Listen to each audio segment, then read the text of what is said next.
Assalamualaikum warahmatullahi wabarakatuh. Perkenalkan, nama saya Puji Setiawati dari Akuntansi Syariah semester 4. Di sini saya akan menjelaskan tentang mekanisme dalam pembayaran atau mekanisme dalam transaksi leasing itu sendiri. Nah, leasing itu sendiri merupakan sewa guna usaha yang dimana kegiatan pembiayaannya dalam bentuk penyediaan barang modal yang disertai dengan hak opsi ataupun tanpa hak opsi. Nah, perbedaan antara leasing yang dengan menggunakan hak opsi ataupun tanpa hak opsi itu, kalau yang dengan menggunakan hak opsi, barang yang disewa atau barang yang dileasingkan tersebut dapat dimiliki oleh si penyewa dengan cara membelinya dengan menggunakan metode nilai sisa.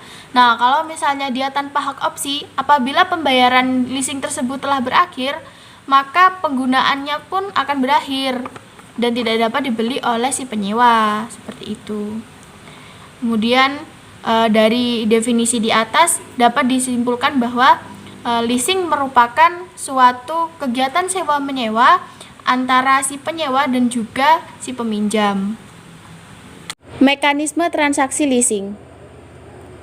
Baik, agar mudah dipahami, saya akan mencoba menjelaskan transaksi leasing dengan contoh.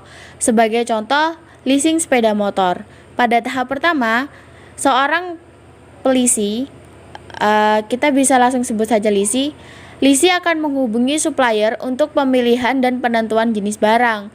Misalnya seperti merek motor apa, warna apa, jenis apa, dan berapa jumlah yang akan dibeli, ataupun yang lain sebagainya. Kemudian, setelah lisi menghubungi supplier untuk pemilihan dan penentuan jenis barang, yang kedua, lisi melakukan negosiasi dengan lessor mengenai kebutuhan akan pembiayaan barang modal. Pada tahap ini, lisi dapat meminta lease question yang tidak mengikat dari lessor. Dalam lease question ini dapat dimuat mengenai persyaratan-persyaratan pokok pembiayaan leasing, antara lain keterangan barang, asuransi, biaya admin, jaminan uang sewa, dan persyaratan-persyaratan lainnya. Yang ketiga, setelah itu, lessor mengirimkan letter of offer atau commitment letter kepada lisi yang berisi persyaratan-persyaratan pokok persetujuan lessor untuk pembiayaan barang modal yang dibutuhkan. Apabila lisi menyetujui ketentuan dan persyaratan dalam letter of offer, maka lisi akan menandatangani dan mengembalikannya kepada lessor. Kemudian yang keempat, penandatanganan yang dilakukan oleh lisi karena semua persyaratan telah disetujui oleh lisi. 5. Pengiriman order barang kepada supplier disertai instruksi pengiriman barang kepada lisi sesuai dengan tipe dan spesifikasi barang yang telah disetujui. Yang keenam, selanjutnya lisi menandatangani surat tanda terima dan perintah bayar yang akan diserahkan kepada supplier. 7. Setelah barang dicek, kemudian selanjutnya surat telah ditandatangani oleh lisi, maka pihak supplier akan mengirimkan bukti dokumen tersebut kepada lessor yang termasuk faktur dan bukti-bukti kepemilikan lainnya. 8.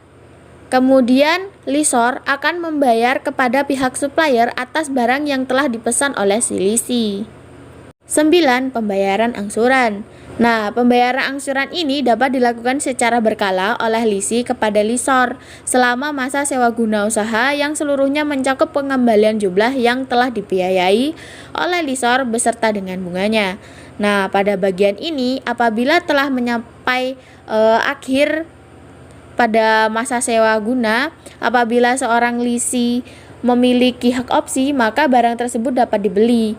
Tetapi apabila seorang lisi tidak memiliki hak opsi, maka barang tersebut tidak dapat dibeli olehnya. Baik, sekian penjelasan dari saya. Apabila ada salah, saya mohon maaf. Saya akhiri, wallahul muwaffiq ila aqwamit thoriq. Wassalamualaikum warahmatullahi wabarakatuh.